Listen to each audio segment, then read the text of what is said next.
안녕하세요. 네, 손안의 책방입니다. 오늘 읽어드릴 책은 소설 김치 읽는 시간, 지은이는 김진초, 발행은 도서출판 도화입니다. 김진초 작가님의 5번째 소설집인 김치 읽는 시간은 총 13편의 단편 소설이 수록되어 있습니다. 자, 작가의 말 중 서러운 부분을 먼저 들려드리고 본문 낭독 시작해 보겠습니다. 작가의 말. 공기처럼 늘 식탁에 오르는 김치, 밥상에 터줏대감 김치를 제대로 대접했는가? 예수가 고향에서 대접받지 못했듯 김치 역시 그랬다. 김치를 소설 무대에 올린 이유다.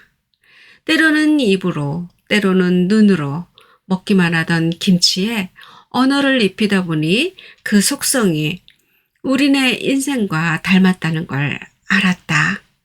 날김치는 자연의 풋내로, 익은지는 맞춤하게 숙성된 기품으로, 묵은지는 큼큼하면서도 그윽한 울림으로 차별화된 매혹을 자랑하지만 익기도 전에 냉장고를 들락거려 미친 김치는 먹을 수가 없지 않던가. 결국 공기와의 접촉과 입혀진 시간이 관건이었던 것이다. 자, 그럼 뒤로 밀린 이야기와 주렁주렁 매달린 에피소드는 소금에 절여 기억 창고에 저장하고 앞장선 김치들을 세상에 내보내진 책 속으로 들어가 보겠습니다. 오늘도 내 손안의 책방과 함께 좋은 시간 보내세요. 구독, 좋아요, 알림 설정은 사랑입니다. 동치미 꽃. 물을 틀어놓고 손바닥으로 문지르자 하얗고 매끈한 피부가 드러난다. 피부와 피부의 접촉은 늘 감미롭다. 그것이 한낱 무일지라도 혈 자리를 찾아 내 몸을 더듬을 때 표 선생도 감미로웠을까? 그 손이 미의 몸으로 또 다른 이의 몸으로 수없이 옮겨갔겠지. 잔뿌리를 사납게 잡아뜯으며 부르르 몸을 떤다. 물을 절이려 천일염 봉투를 기울이는데 질투가 확 쏟아진다. 어쩌면 나는 무가 아니라 그들을 절이고 싶은 건지도 모르겠다. 눈처럼 수북하게 뒤덮인 소금을 덜어내며 크크 웃는다. 좀처럼 다스러지지 않는 불순한 에너지를 어쩌면 좋을까. 목이 탄다. 적당히 절여진 무에 연한 무청과 쪽파를 곁들여 절인다. 땅속에서 풍만해진 흰색과 땅 위의 녹색 이파랑이가 몸을 뒤섞으며 힘을 빼는 동안 생강, 마늘, 배 따위를 손질하여 삼배의 주머니에 넣는다. 동치미 국물은 무의 3배쯤 잡아 약간 짭짤하게 간을 한다. 무의 몸이 뱉어낼 맹탕의 수분을 무시하면 영락없이 허연 골마지가 둥둥 뜬다. 골마지가 끼는 날이면 국물은 물 건너가는 것이고 국물 없는 동치미를 어찌 상상할 수 있겠는가. 간을 먹어 세포가 촘촘해진 무의 아삭아삭한 유쾌한 치감도 좋지만 혀끝을 톡톡 쏘며 긴장시키는 새콤달콤한 국물 맛 때문에 사람들이 동치미에 환호하는 것 아닌가. 알맞게 숙성돼 혀끝에서 식도까지 짜릿짜릿 핥히고 지나가는 동치미 국물을 한 대접 들이키고 싶다. 그러고 나면 일없이 부글부글 끓는 활화산이 잦아들 것 같다. 물 많은 내 몸 또한 맹탕을 면하고 촘촘해질 것 같다. 해서 할머니가 그리도 즐기던 동치미를 난생 처음 내 손으로 담그는 중이다. 앞을 가리는 한방눈에 바람도 길을 멈춘 겨울밤. 할머니는 조용히 일어나 얼음 서걱거리는 동치미를 떠왔다. 목을대를 꿀꺽이며 시원하게 면목은 마신 할머니가 입을 닦으며 건네주는 대접을 나는 한 번도 받을 수 없었다. 추워요. 나는 하루 종일 아랫목을 차지한 밍크 이불 속에 온몸을 묻고 고개만 저었다. 내가 동치미를 못 먹는 줄, 아니 차가운 것은 입에도 못 대는 줄 알면서도 할머니는 번번이 내게 권했다. 할머니가 망연한 얼굴로 다시 동치미 대접에 입을 댔다. 할머니의 몸짓에 호야불이 까불대자 방바닥을 기어가다 바람벽에 세워진 할머니의 긴 그림자도 덩달아 흔들렸다. 오늘은 들어올까? 아버지는 벌써 며칠째 부재 중이었다. 할머니가 속이 타는 이유는 아버지 때문이리라. 나를 넘어다보는 할머니 눈길이 부담스러웠다. 본래는 오렌지색이었던 커다란 꽃송이가 갈색으로 변해버린 밍크 이불을 나는 머리끝까지 뒤집어 썼다. 단문으로 된 아주 짧은 말만 하는 할머니. 할머니의 언어는 더없이 경제적이었다. 내 친구가 찾아오면 아무개 왔니? 미소로 맞으면 그만이었다. 뭘 물을 줄도 몰랐고 참견할 줄도 몰랐다. 간식을 챙겨주고 친구가 갈 때 내다보며 또 와라 웃어줄 뿐이었다. 말수는 없어도 내 친구가 찾아오는 걸 할머니는 몹시 좋아했다. 없는 돈에 남연 땅이나 크라운 산도에 사이다까지 곁들여 내놓았다. 내 친구를 그렇게 반기면서 정작 할머니는 친구가 없었다. 이웃과도 왕래하지 않았다. 할머니의 세상은 나와 아버지 그리고 집이 전부였다. 어쩌다 장볼 때도 꼭 나를 대동하고 나섰다. 할머니는 내 곁에서 계산만 차렸다. 당연히 깎아달라거나 덤을 달라는 흥정도 내가 했다. 할머니는 그런데 머리를 쓰다듬고 소리 없이 덧니를 내보이며 웃을 뿐이었다. 할머니는 유독 받침 있는 말에 서툴렀다. 그게 창피해서 말을 아끼나 보다 생각했다. 일찍이 할아버지가 집을 나간 것도 답답한 할머니 탓이지 싶었다. 사실 나 역시 때때로 할머니가 답답했으니까. 할머니를 두고 아주 나가버린 할아버지, 시시때때로 집을 비우는 아버지. 힘없는 나는 답답한 할머니나마 곁에 있는 걸 다행으로 여겼다. 엄마는 모르겠다. 내 기억에 엄마는 없고 마땅히 물어볼 사람도 없었다. 만취에 귀가했다가 새벽같이 나가는 아버지. 나는 아버지 얼굴도 제대로 못 보고 자랐다. 그저 내 곁엔 말없는 할머니가 있을 뿐이었다. 내 인생은 통째로 추웠다. 어느 한날 따스한 햇살을 받아본 기억이 없다. 고양이 같은 년. 시어머니가 툭 하면 내게 뱉던 말이다. 차가운 음식은 입에도 안 대고 계절에 관계없이 따뜻한 곳만 밝히는 며느리가 밉상이긴 했을 것이다. 하지만 나도 어쩔 수 없었다. 차가운 걸 먹으면 바로 장에서 기별이 왔다. 느긋하게 화장실을 차지한 남편에게 뒤틀리는 배를 끌어안고 어서 나오라고 애원하는 것도 지칠 즈음 나는 대놓고 차가운 것을 거부했다. 저렇게 몸이 차서야 원. 애는 낳을 수 있나 모르겠네. 빈정대는 시어머니 말에 가슴이 철렁했다. 나조차 견디기 힘든 동토에서 과연 싹이 틀라나 불안했다. 결혼 3년, 아마 그 즈음이었을 것이다. 남편에게서 수상쩍은 냄새가 났다. 죽자 사다 매달리면 쫓아다니던 그였기에 방심했던 나는 알 수 없는 열기에 휩싸였고 이내 목이 바작바작 탔다.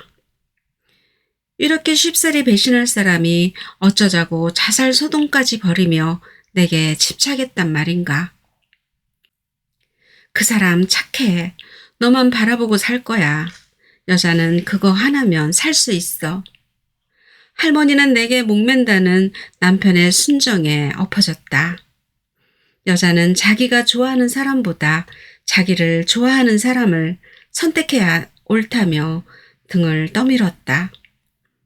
좋아하는 남자에게 버림받았던 나는 남편의 자살 소동에서 일종의 위안을 느끼기도 했다. 내 몸뚱이가 차가운 것 빼고는 남편에게 성실하게 살았는데 한눈을 팔다니 이건 명백한 반칙이었다. 하지만 내가 아무리 따지고 들이대도 남편은 묵묵부답.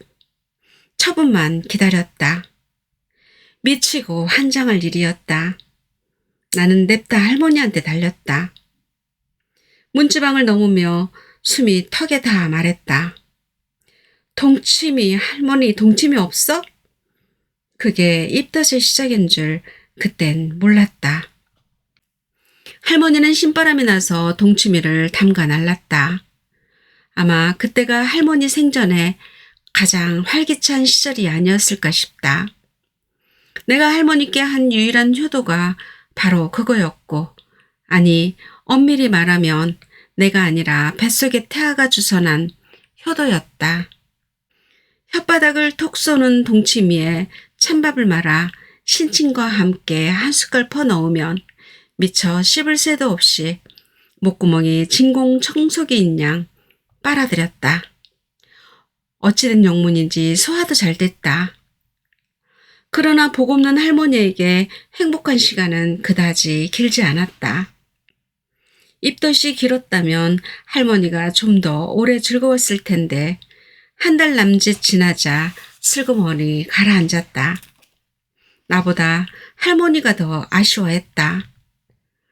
동치미가 필요 없어지자 할머니 발걸음도 뜸해졌다. 그리고 다시는 동치미를 먹지 않았다. 내 몸이 또 차가운 음식을 거부했던 것이다.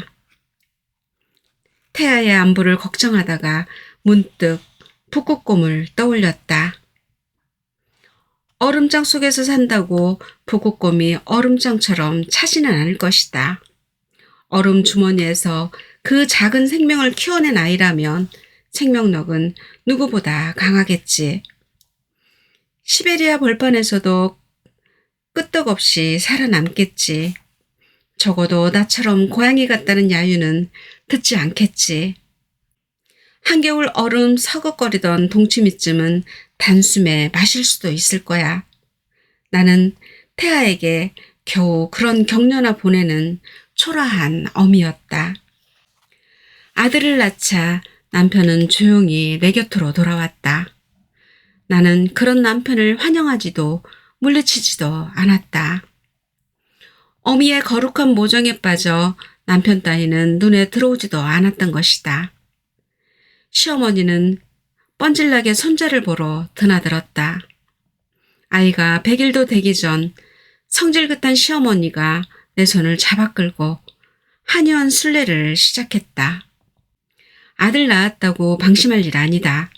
자고로 여자는 몸이 더워야 남편 사랑받는 법이니 군소리 말고 고쳐보자. 아무리 끌려다녀도 내 몸은 녹을 줄 몰랐고 둘째도 생기지 않았다. 40이 넘으면서 내가 나를 견딜 수 없었다. 뻑뻑하고 무거운 팔다리 남아 움직일 수 있고 말할 수 있어 산 사람이지 내 몸에서는 벌써 쉬치가 풍기고 있었다. 몸을 비틀어짜면 물이 한 양동이도 넘게 나올 것 같았다. 그러나 겉이 멀쩡하니 누구도 나를 환자로 여기지 않았다.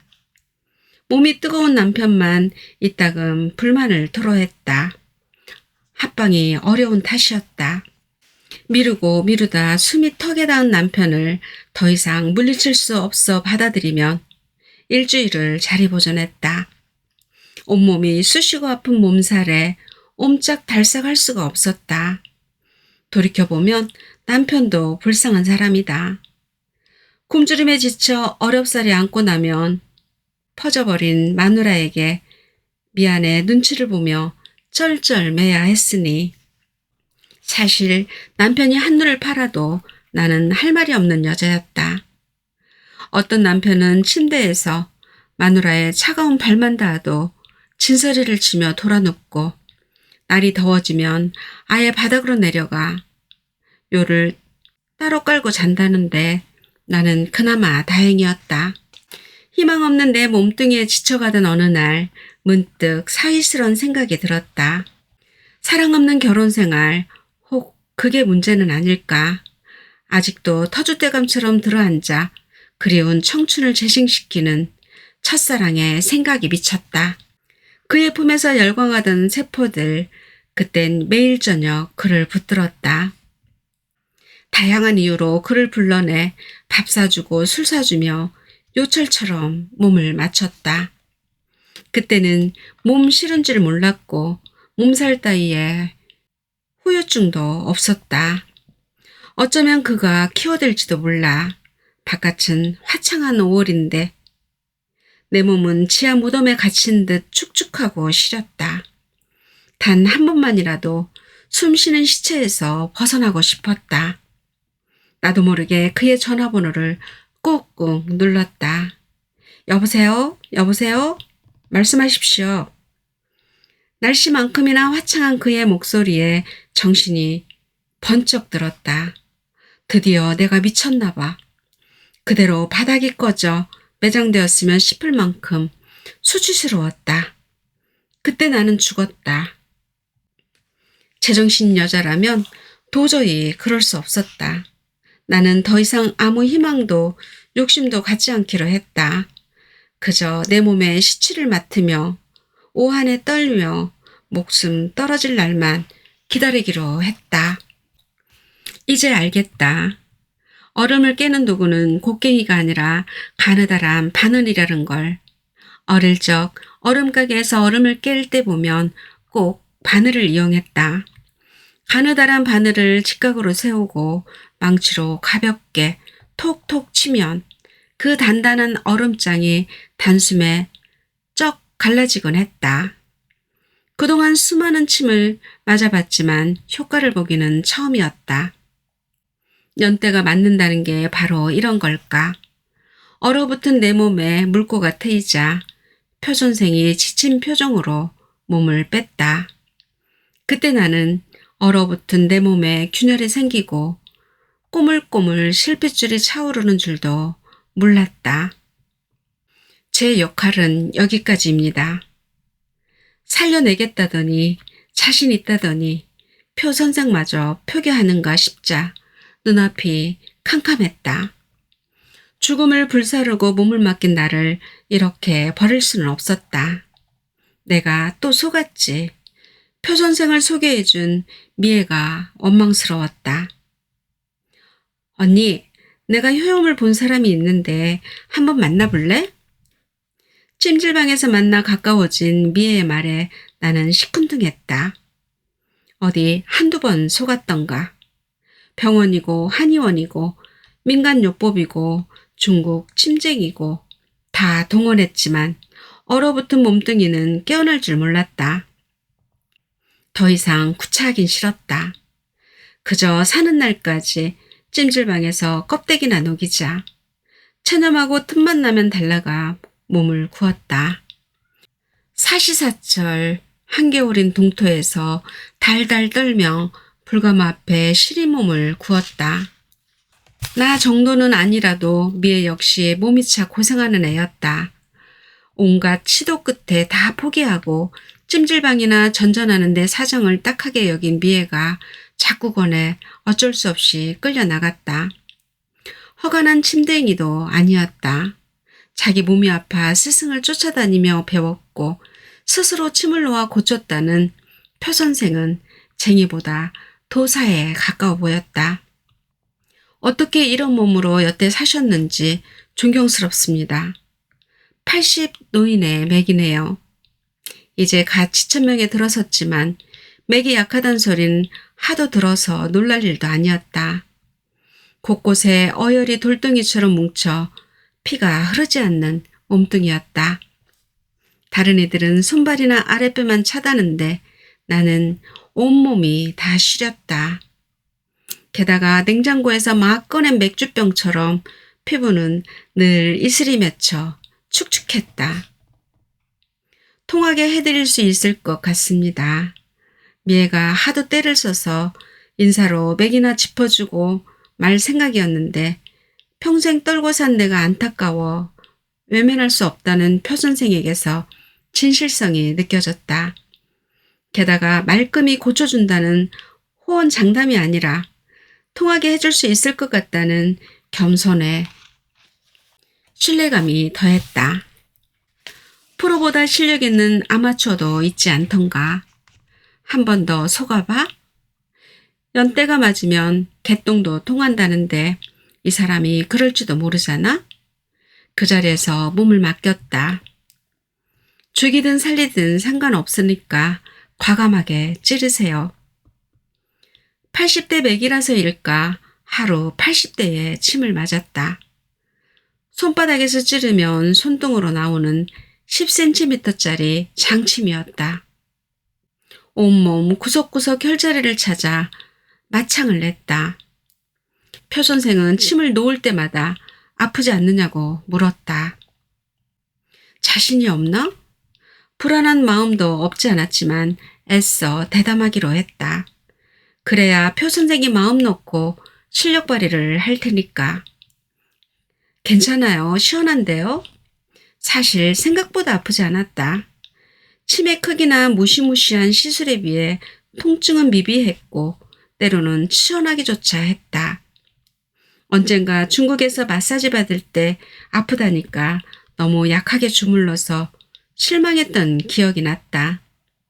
웬만하면 엄살 않는 게 이로울 것 같았다. 아프면 바로 얘기하세요. 그땐 몰랐다. 표 선생이 왜 그토록 그 말을 자주 했는지.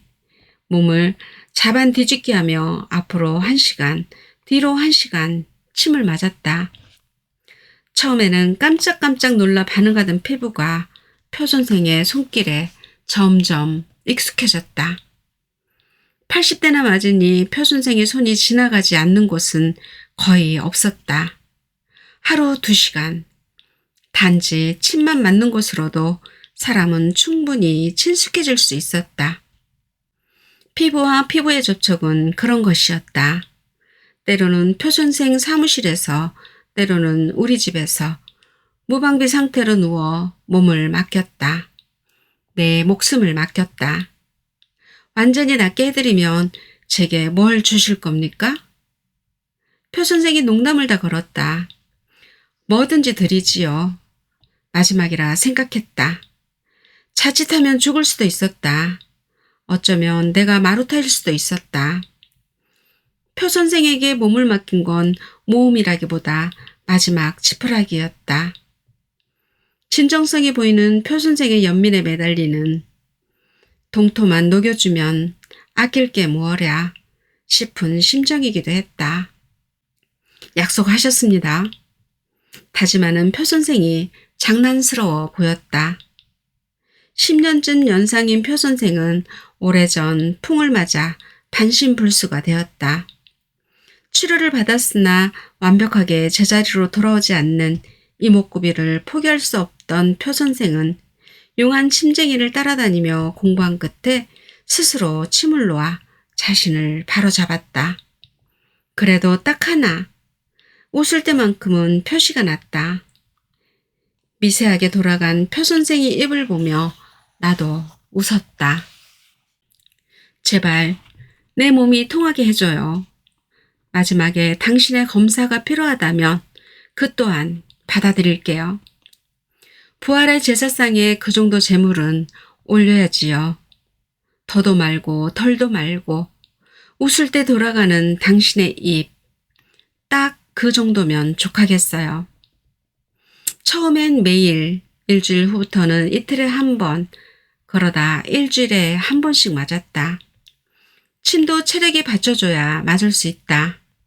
편히 쉬면서 보양식을 챙겨 먹는 날들이 이어졌다.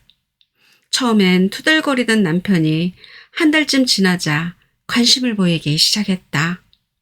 어때? 기별이 오는 것 같아? 돌팔이라고 무시하더니 웬 벤덕? 남편이 계면적인 미소를 깨물고 어깨를 툭 쳤다. 제 몸뚱이 살아나는 걸 어떻게 본인만 모르냐? 표 선생의 침이 점점 아프게 느껴진 건 일주일에 한 번씩 맞으면서부터였고, 표 선생의 농담처럼 자기 마음을 넌지시 드러낸 뒤부터는 오만상이 찌푸려질 정도로 고통스러웠다. 침에 삿된 마음이 실려 흔들리는 건지도 몰랐다. 중도에 느슨해질 일이 아니었다. 끝까지 하나의 소망에만 마음을 모아야 했다. 역시 표 선생은 돌팔이일까? 침 맞는 날이 소름 끼치도록 두려웠다. 뼈 사이를 헤치고 슥 지나가는 서늘한 금속. 생사를 뜨는 통증이 오롯이 전해지면 나도 모르게 흡! 숨이 멈춰지면서 발가락이 오그라들었다. 하나씩 침을 놓을 때마다 숫자를 세웠다. 80개의 침을 두려움 속에서 해는 시간은 피가 내렸다. 그래도 표 선생이 민망할까봐 아프다는 소리도 못했다. 아프지요? 걱정스러운 표정으로 표 선생이 물었다. 찡그린 내 얼굴과 긴장한 근육을 일거슬터였다. 나는 말도 못하고 억지로 얼굴을 편 채 고개만 저었다. 이제 다 왔어요. 피가 통하니 신경이 살아나는 거지요. 표 선생은 가능하면 빨리 통증이 오길 기다렸다고 했다. 생각보다 훨씬 상태가 나빠 은근히 불안하던 차에 내게서 반응이 오자 한시름 놓았다며 한숨을 놓았다. 그날 우리는 미애를 불러내 축배를 들었다. 돌아온 통증을 위하여. 통증이야말로 생명의 증거. 우리는 돌아온 통증을 환영했다. 내가 그리도 부담스러웠던 것일까? 표 선생은 마치 무거운 짐이라도 내려놓은 듯 홀가분한 얼굴로 자주 잔을 부딪혔다. 표 선생 마음뿐 아니라 내 몸도 습기가 빠져 몸무게가 가벼워지기 시작했다. 통증이 돌아온 뒤 나는 자주 거울을 들여다보았다. 무슨 좋은 일 있어? 얼굴에 화색이 돌고 좋아졌네. 사람들의 인사를 들어서 그런지 창백하고 푸르스하던 얼굴이 좀 환해진 것 같기도 했다. 그런데 표 선생이 손을 들었다. 나는 아직 아닌데 표 선생 혼자 다 왔다는 것이다. 나를 이렇게 내팽개칠 수는 없었다. 생강차는 차갑게 식어가고 과부자를 든 표 선생은 눈을 감은 채 미동도 없었다. 난감한 상황을 피하기 위해 표 선생은 몸을 가두고 나는 아무 말도 못한 채 잠시 자리를 지키다 일어섰다. 그래, 당신 역시 돌팔이였어. 책임도 못 질 거면서 큰소리만 치는 화풍쟁이. 문을 열고 나오는데 표 선생 목소리가 딸려 나왔다. 나도 살아야지요. 이제 기다리는 일만 남았습니다. 그러고 보니 표 선생의 얼굴이 많이 상해 있었다. 침 맞는 사람 이상으로 침 놓는 사람도 지치는 걸 뻔히 알면서 어쩌자고 표 선생을 배려할 생각은 눈꼽만큼도 안 했을까. 무슨 조화 속인지 내가 무슨 빚쟁이라도 되는 양 한없이 표 선생의 길을 빼앗고자 했던 것이다. 언니는 워낙 골이 깊어 끌어내기가 버겁대요. 침 맞느라 축난 몸 보신시켜준다며 불러낸 미애가 눈치를 줄 때도 무심히 지나쳤다. 아, 나는 얼마나 이기적 인간이던가 얼굴이 확확 달아올랐다. 그러면서도 부끄러움은 부끄러움이고 나를 포기한 서운함은 어쩔 수 없었다. 당신 이제 졸업했어? 아침 식탁에서 남편이 물었다.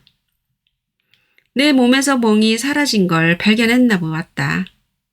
침 맞은 자리마다 시퍼렇게 멍이 들어 성한 데가 없던 몸뚱이가 제 색깔을 찾아가고 있었다. 이젠 기다리는 일만 남았다네. 심드렁하게 대꾸했다. 그 사람 용하긴 용하네. 날 잡아 술 한 잔 대접해야겠어. 아, 나의 무딤을 어쩌면 좋을까. 대체 무엇에 취해 변화도 몰랐을까. 합방하며 일주일씩 들어놓던 내가 무슨 일 있었어?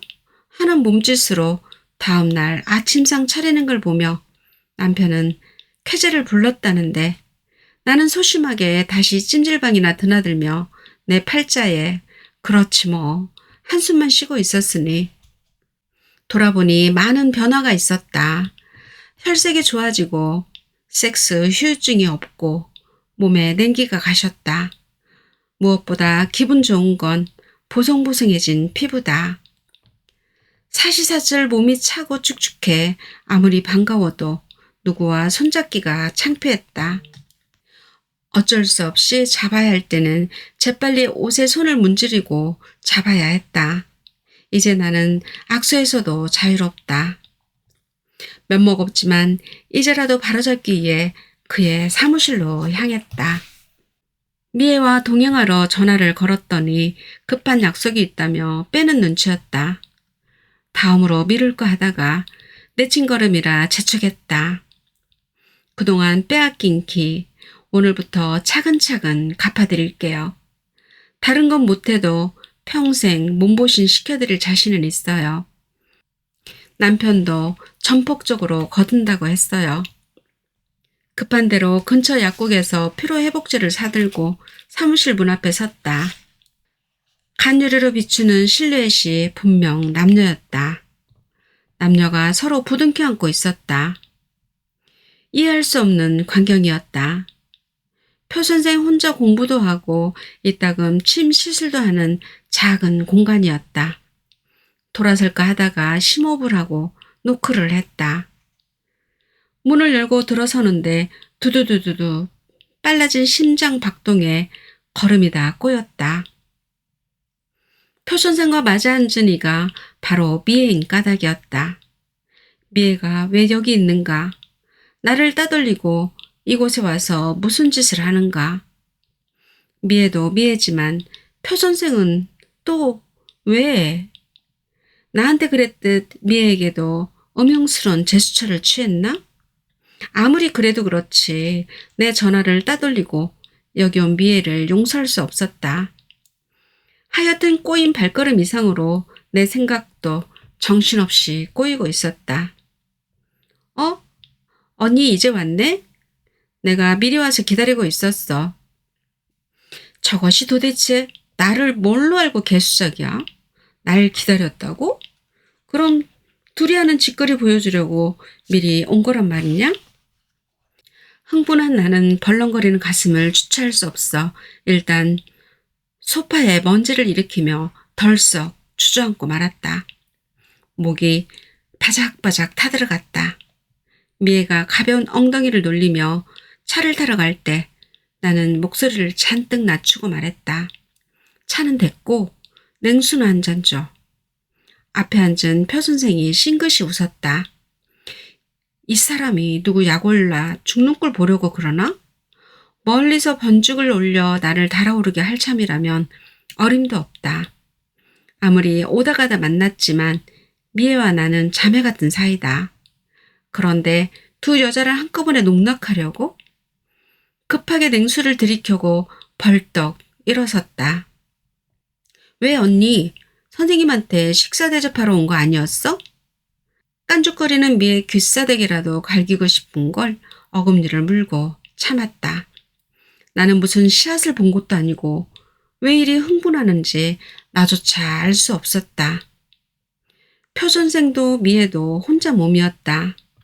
그들이 연애를 하든 결혼을 하든 무슨 상관인가. 표 선생에게 은혜를 입었다고 그의 사생활에 참견할 자격이 생기는 건 아니지 않는가. 그럼에도 근원을 알 수 없는 화가 솟구쳐 어쩔 줄 몰랐다. 참으로 당황스러운 감정이었다. 이 배신감과 분노는 도대체 어디로부터 온 것일까? 도무지 제어할 수 없는 당치도 않은 감정에 나는 마구 끌려다녔다. 아무리 되짚어 생각해도 있을 수 없는 일이었다. 이것이 혹 질투는 아닐까? 나보다 젊은 미에, 나보다 날씬하고 예쁜 미에, 홀가분한 솔로인 미에에 대한. 그렇다 해도 내 속에서 이미 일어난 전쟁을 멈출 수는 없었다. 말도 안 되는 일이지만 표 선생을 선점하지 못한 내 과오를 생각하며 패인을 분석했다. 그러다가 나를 배신한 표 선생에 대한 원망이 미애에게로 옮겨졌다. 미애, 그곳이 원래 여우잖아? 나한테 달라붙어 언니 언니 하며 김치에 밑반찬에 얻어다 먹고 외롭다고 불러내 술은 저 혼자 마시고 술값은 번번이 내가 치르게 하고 그 여우가 표 선생을 꼬이느라 나를 이용한 거야. 그래야 제가 빛을 보니까 못된 것. 내 다시 너를 상종하나 봐라. 미에게 저주를 퍼붓는 날들이 이어졌다. 속이 부글부글 끓는 화덕 중에 자주 냉수를 마셨다. 그러나 아무리 냉수를 마셔도 속이 진정되지 않았다. 그때 문득 동치미가 떠올랐다. 그걸 하면 속을 달랠 수 있을 것도 같았다. 하지만 할머니가 없으니 방법이 없었다. 할머니 곁에서 구경하던 기억을 더듬더듬 조합해 장을 봐왔다. 그리고 역시 더듬더듬 동치미를 담그며 더듬더듬 내 몸이 통하게 된 경위를 되돌아보는 중이다. 확실히 나는 살아났다. 질투라는 사치스러운 감정에 휘둘리는 게 그걸 증명한다. 숨 쉬는 시체일 적엔 아무런 감정도 욕심도 없었다. 얼어붙었던 내 몸에서 시냇물 흐르는 소리가 들린다. 생명의 소리에 귀를 기울이며 노래하라. 좀 더 크게 노래하라. 응원을 보낸다. 눈길을 걸어도 발 시린 줄 모른다. 주머니 속 손도 보송보송하다. 얼음을 이고 피어난 샛노란 복수처처럼 화한하고 어여쁜 질투. 부활한 질투 또한 반갑기만 하다.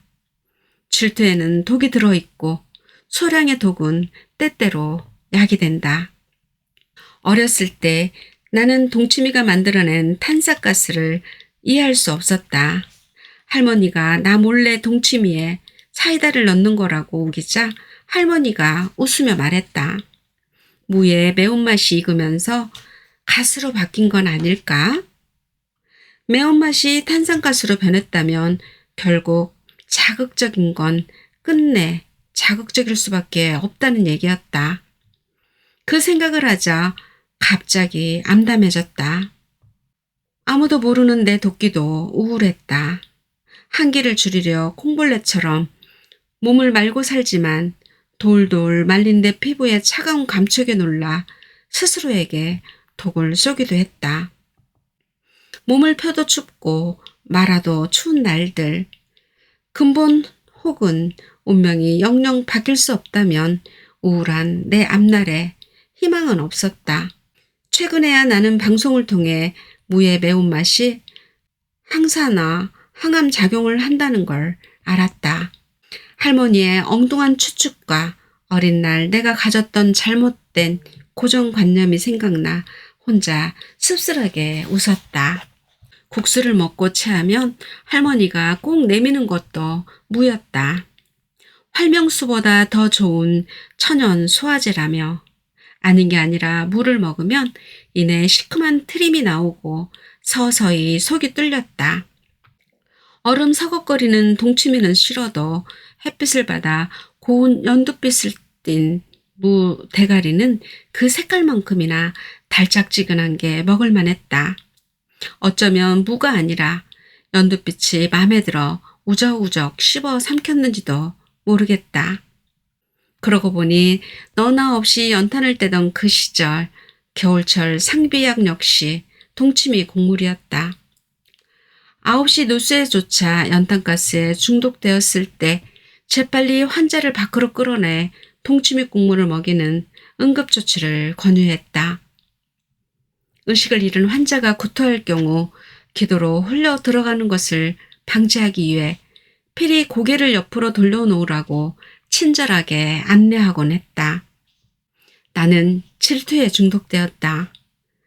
내가 지금 동치미를 담는 건 본능적인 자구책일 터이다. 의식이 있으니 적어도 기도로 넘어가는 일은 없을 것이다. 옹기 항아리에 모든 재료를 넣고 뚜껑을 닫다가 아차, 빠뜨린 게 생각났다. 할머니는 나를 앉혀놓고 듣거나 말거나 하나하나 가르치며 동치미를 담곤 했다. 당신이 좋아하는 동치미지 나는 입도 안 대는 동치미를 왜 그렇게 가르쳤는지 모르겠다. 오늘 내가 이렇게 몸이 달아 동치미를 담글 줄 예상하고 있었던가. 새삼 할머니의 예지에 감사하며 항아리 뚜껑을 덮으려다 동작을 멈추었다. 설탕을 넣으면 국물이 끈적끈적해진다며 꼭 뉴스가를 넣던 할머니가 떠올랐던 것이다. 설탕을 안 넣은 게 얼마나 다행인가. 뉴스가를 사러 마트로 달린다. 할머니를 만나러 달린다. 할머니는 김치 중에 유독 동치미만 잘 담갔고 동치미만 즐겼다. 어른인 할머니가 매운 음식을 못 먹는 걸 나는 이해할 수 없었다. 단둘이 앉은 밥상에서 할머니는 하얀 동치미를, 나는 빨간 깍두기를 앞에 놓고 제각각 먹었다. 안 매워? 할머니는 신기한 듯 나를 쳐다보며 물었다. 매워도 맛있어. 할머니도 한번 먹어봐. 새빨간 깍두기 국물에 비빔밥을 한 숟갈 떠서 할머니에게 내밀자 손사래를 치며 고개를 돌린다. 머리가 굵어지고야 그 모든 수수께끼가 풀렸다. 할머니는 일본인이었다. 허우대 좋고 기분파인 할아버지에게 반해 가족들의 만류를 무릅쓰고 혈혈단신 한국에 왔다. 그땐 할아버지의 역마살도 멋있어 보였다는 것이다. 들썩거리는 할아버지를 할머니는 임신으로 붙들었다. 할아버지는 고추 달고 나온 아들을 보자마자 수고했다며 어깨를 두드려주곤 온다 간다 말도 없이 떠나버렸다. 괌에서 현지 여자와 살림을 차렸다는 얘기가 풍문에 들리기도 했다. 정착을 모르는 할아버지라 어렵사리 찾아 나선들 만난다는 보장도 없거니와 만나도 붙들 자신이 없는 할머니는 붙박이 기다림을 택했다. 그나마 할아버지가 남기고 간 3층 건물에서 나오는 월세로 그럭저럭 살 수는 있었다. 할머니는 당신이 일본인임을 들켜 혹시라도 자손들에게 흉이 될까봐 말을 아끼고 이웃과 사귀지도 않았다. 버림받은 자신이 부끄러워 친정과도 담을 쌓고 살았다. 남편도 없는 타국에서 끝내 뼈를 묻은 할머니 임종도 나 혼자 지켰다. 아버지는 또 어딘가를 헤매고 다니는 중이었다. 입술이 하얗게 탄 할머니가 아기처럼 쌕쌕대며 희미하게 말했다. 동치미가 먹고 싶어. 한여름에 어디서 동치미를 구하지? 나는 냉면집을 찾아 달렸다. 할머니 입에 숟가락으로 동치미를 흘려 넣었다. 이미 목구멍도 닫히는 중인지 아주 느리게 흘러 들어갔다. 그 와중에도 할머니 눈길은 문에 닿아 있었다. 눈을 감는 순간까지 할머니가 기다린 사람이 할아버지였는지 아버지였는지 나는 모른다. 언젠가 아버지가 할머니에게 통박을 주며 동치미 그릇을 빼앗아 내동이 쳤다. 애저녁에 떠난 사람인데 제발 청승 좀 그만 떨고 이제라도 가세요. 할머니가 눈물 그렁한 눈으로 애원했다. 아들, 제발 가라고 하지 마. 나 여기서 기다릴 거야. 맵지 않은 동치미가 입에 맞았나 보다 생각했는데 어쩌면 할머니는 씨앗에 대한 질투에 속이 타서 밤마다 그리 동치미를 마셨는지도 모르겠다. 그러고 보니 할머니는 낮보다 밤에 더 동치미를 마셨다. 낮엔 반찬으로만 먹었는데 밤에는 밥도 없이 맨 동치미에 물을 약간 타서 마셨다. 타는 속을 달래기에 동치미만 한 것도 없다. 내 입덧을 가라앉힌 동치미도 실은 입덧 이전에 남편이 한눈 팔던 여자에 대한 질투심 때문이었는지도 모르겠다. 지금 나는 질투의 눈이 멀었다. 내 관할 구역도 아닌데 멈출 수 없다.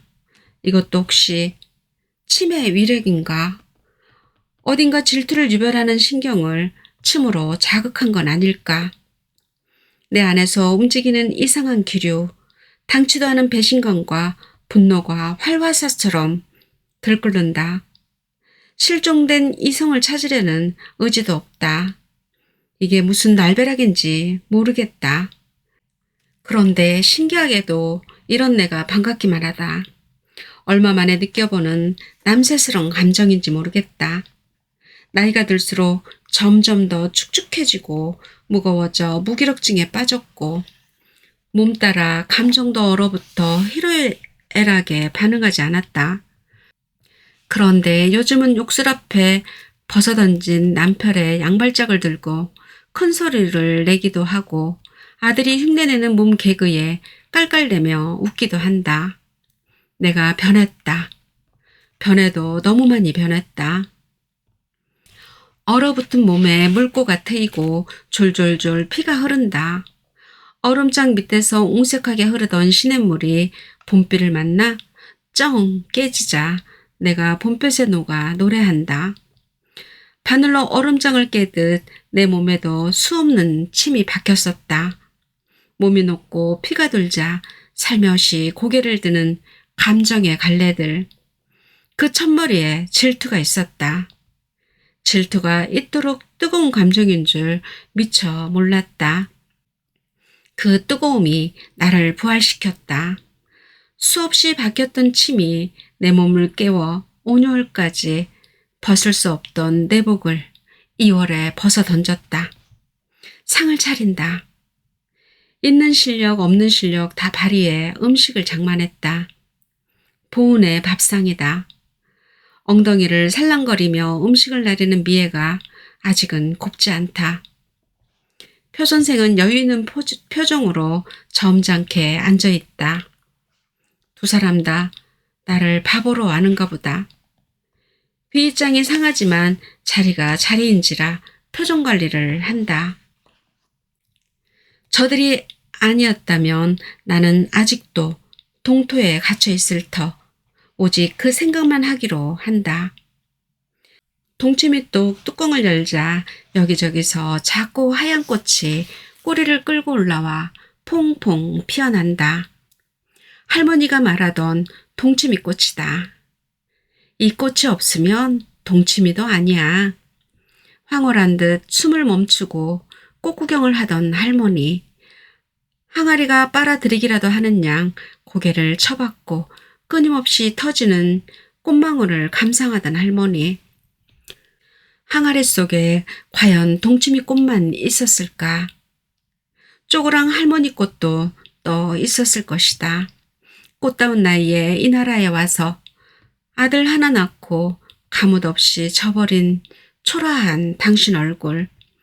그것을 보며 소리 없이 눈물방울도 떨고 했겠지. 눈물방울에 낙하에 놀라 피어나는 또 다른 왕관꽃도 보았을 테고.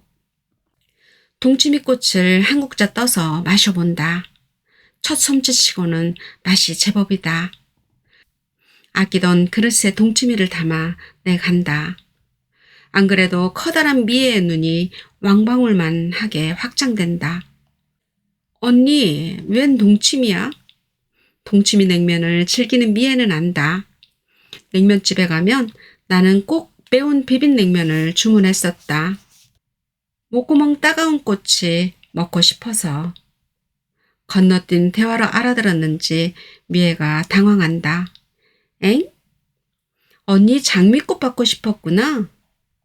다음에 한 다발 안겨주겠다는 미애에게 하얗게 눈을 흘긴다. 식사가 끝나고 과일과 차를 내왔을 때 표 선생이 나를 향해 또박또박 말한다. 동치미 맛있게 드시는 거 보니 작전 성공인 것 같은데요?